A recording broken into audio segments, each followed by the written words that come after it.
In a chair on the porch of a cottage in the mountains, an old man sits. The summer sun warms the air, the trees, the cottage, the porch. But the old man wears a wool cap and wraps himself in a blanket and still feels cold. Yet he pushes aside his discomfort, even as he ignores the sharp pain in his throat, to focus on his work. Paper and pencil are his instruments, a lap desk his workspace. The task transports him beyond his chill, beyond his pain, across the years.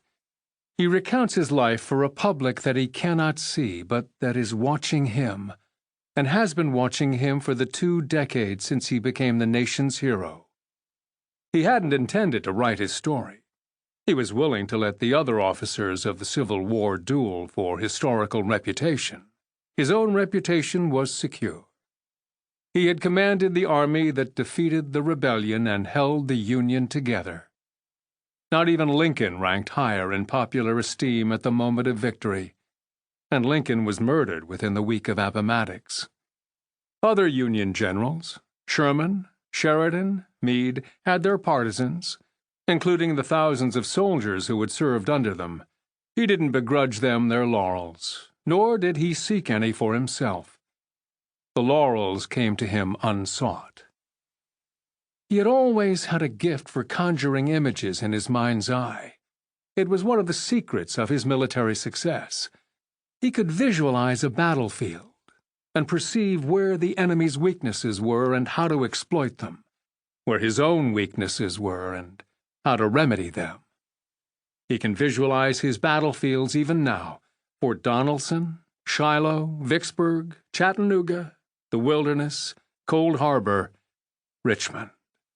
He can hear the whistle of the artillery shells, feel their concussion as they exploded, smell the burned powder and the sweat of horses and men.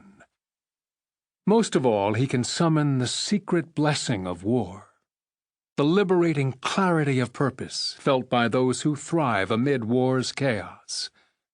He remembers his first taste of battle in Mexico after his graduation from West Point. He had been frightened on approaching the enemy, but discovered that he never functioned better than when under fire. Others became rattled and confused. He grew calm and focused. The end of the Mexican War left him at a loss. He fumbled through the following decade, disappointing himself and those who knew him. He was resigned to mediocrity when another war, the Great War for the Union, rescued him. He doesn't write so swiftly now as he did when issuing dozens of orders a day. He fell out of the physical habit of writing during his 8 years as president, when secretaries took his dictation. That was almost the only advantage life in politics had over life in the military. The business of the military is war, and war is simple and straightforward.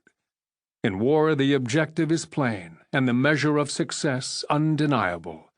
Your side wins or it loses. You live or you die.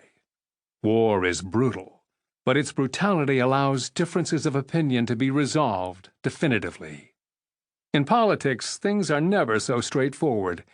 In politics, differences of opinion are rarely resolved and almost never definitively. In politics, the best outcomes are typically compromises that leave all parties grumbling. In politics, the ignorant and venal have as much right to their votes as the educated and upstanding.